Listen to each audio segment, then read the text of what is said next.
Apa loji Hei Ramida Hai, tinggi tak kau? Paling nak bang. Tapi lagak suasana no adik ya. Oh iya, abang konyan yang perlu pegang. Abang yang kena pegang buat adik kan. Abang singoh jadi abang balik udaya. Kiban mana adik ugampung. Adik nyamunan bang kagak bang. Nyamunan adik udah nyahan dan nyak butuh mentong ilejet untuk sementara adik. Abang kepengen fokus jabut delay adik.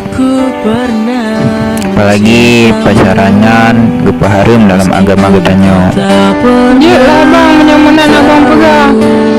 Berarti tengok adik. Kalau abang jabut tengok. Bet tengok ni alamat long acu abang.